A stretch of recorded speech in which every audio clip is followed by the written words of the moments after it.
নমস্কার বন্ধুরা, welcome to ST unique sports. বন্ধুরা, এই ভিডিওতে আমরা কথা বলবো একটু আইএসএলকে নিয়ে। কারণ যত শেষের দিকে আইএসএল যাচ্ছে, দুর্দান্ত আমরা বেশ কিছু ম্যাচ দেখতে পাচ্ছি এবং প্রতিটা ম্যাচের পরই কিন্তু পয়েন্ট টেবিলে বেশ কিন্তু আমরা অঘটন দেখছি।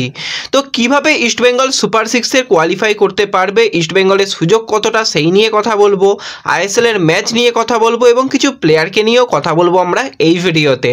তাই ভিডিওটা শুরু থেকে শেষ পর্যন্ত দেখার অনুরোধ করলাম। আর ভিডিও ভালো লাগলে ভিডিওতে সকলে একটা করে লাইক করে দিও। আর যারা চ্যানেলে প্রথমবার এসেছো, চ্যানেলটাকে যারা এখনও সাবস্ক্রাইব করোনি, অনেকেই ভিডিও দেখছো কিন্তু সাবস্ক্রাইব করতে হয়তো ভুলে যাও, তাই মনে করে কিন্তু চ্যানেলটাকে একটু সাবস্ক্রাইব করে পাশের বেল আইকনটাকে অন করে রেখো। তাহলে তোমাদের প্রিয় দলের খেলার সমস্ত আপডেট তোমরা এখানে পেয়ে যাবে। তো চলো আর দেরি না করে ভিডিও শুরু করা যাক। প্রথমেই যদি আজকে আইএসএলের ডবল হেডার ম্যাচ ছিল, প্রথম ম্যাচের দিকে তাকাই তো দুর্দান্ত একটা আমরা ম্যাচ দেখেছি মুম্বাই সিটি এফসি এবং পাঞ্জাবের মধ্যে। প্রথমে আমরা দেখলাম মুম্বাইয়ের হয়ে ছাংতে 16 মিনিটের মাথায় গোল করলো, তারপরে কিন্তু পাঞ্জাব পুরো খেলাটার কন্ট্রোল নিয়ে নিল জোড়া গোল করে। 37 মিনিটের মাথায় আমরা দেখতে পেলাম মাধি তালালের কাছ থেকে একটা ব্রিলিয়ান্ট গোল। তারপরের গোলটাও কিন্তু মাধি তালালের অ্যাসিস্ট, সেখান থেকে উইলমার জর্ডান গিল খুব ভালো হেড করে গোল করে দেয়। তো সেই জায়গা থেকে কিন্তু পাঞ্জাব এফসি ফার্স্ট হাফে এগিয়ে থাকে এবং সেকেন্ড হাফে কিন্তু আবারও আমরা কামব্যাক করতে দেখলাম মুম্বাই সিটি এফসিকে। এক্ষেত্রে সেই ইকার দুর্দান্ত প্লেয়ার, এর আগেও আমরা দেখেছিলাম তাকে এফসি গোয়াতে খুব ভালো ফুটবল খেলতে, আর আমরা এটাও দেখেছি এফসি গোয়ার কোনো প্লেয়ার তারা মুম্বাইতে গেলে দুর্দান্ত ফুটবল খেলে। সেই রকমভাবেই কিন্তু ইকার জোড়া গোল করলো 53 মিনিটের মাথায় এবং 64 মিনিটের মাথায়। তো সেখান থেকে কিন্তু আজকে মুম্বাই সিটি এফসি ম্যাচটা জিতে নিল এবং ম্যাচ জিতে কিন্তু তারা পয়েন্ট টেবিলে 2 নম্বর পজিশনে চলে এসেছে 17 ম্যাচ থেকে 35 পয়েন্ট। অপরদিকে উড়িষ্যাও একই রকম অবস্থায় রয়েছে, 17 ম্যাচ থেকে 35 পয়েন্ট, কিন্তু গোল ডিফারেন্সের দিক থেকে একটা গোল ডিফারেন্স বেশি রয়েছে উড়িষ্যা, সেই জন্য তারা 1 নম্বরে এবং 2 নম্বরে মুম্বাই সিটি রইল। এবং দেখতে গেলে এই দুটো দল উড়িষ্যা এবং মুম্বাই সিটি এফসি তারা কিন্তু প্লে অফের জন্য রীতিমতন কোয়ালিফাই করে গেল।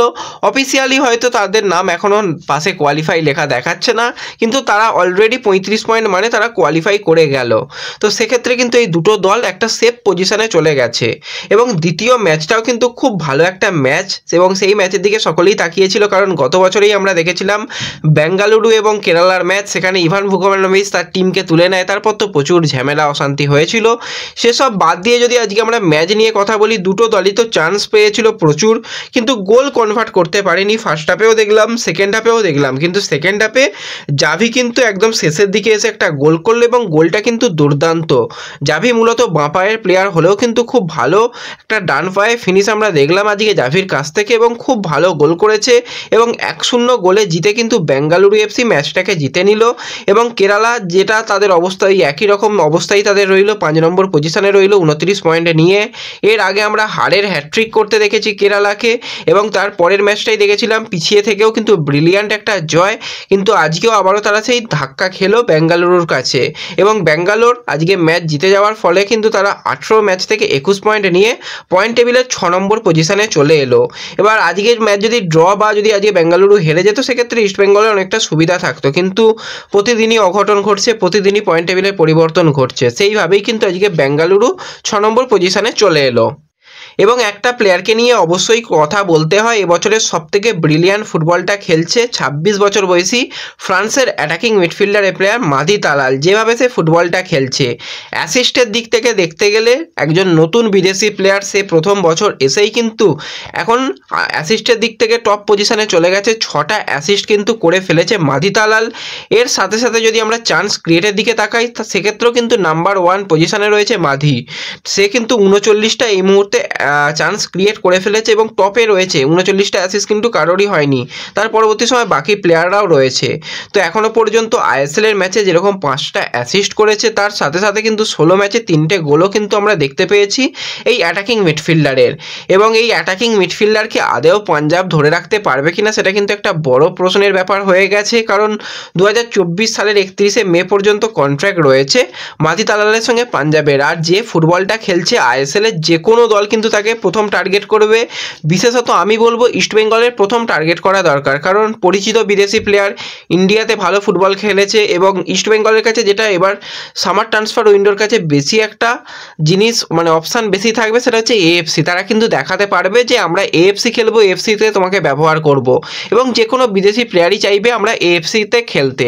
তো সেক্ষেত্রে ইস্টবেঙ্গল যদি অ্যাপ্রোচ করে নিতে পারে তো একটা ব্রিলিয়ান্ট সাইনিং হয়ে যাবে। ভিক্টরের থেকে কিন্তু অনেক গুণে ভালো ফুটবল খেলছে এই মাধি তালাল, এবং ভিক্টরের যেরকম বয়স সে হয়তো এই সিজনটুকুর জন্যই এসেছে, এরপরে সে আর থাকবে না। তো সেই জায়গায় কিন্তু মাধি তালাল একটা ব্রিলিয়ান্ট অপশান হতে পারে ইস্টবেঙ্গলের জন্য।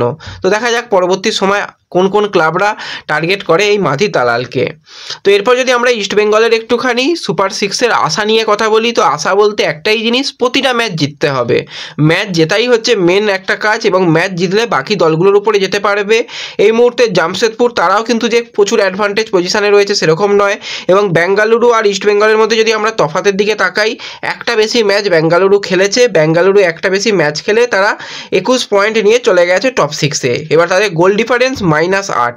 ইস্টবেঙ্গল যদি পরের ম্যাচটা জিততে পারে সেক্ষেত্রে ইস্টবেঙ্গলও কিন্তু 21 পয়েন্ট এবং গোল ডিফারেন্স যদি ভালো রাখতে পারে, এমনি ইস্টবেঙ্গলের গোল ডিফারেন্স +1 রয়েছে, সেক্ষেত্রে ইস্টবেঙ্গল গোল ডিফারেন্সের দিক থেকে এগিয়ে যাবে।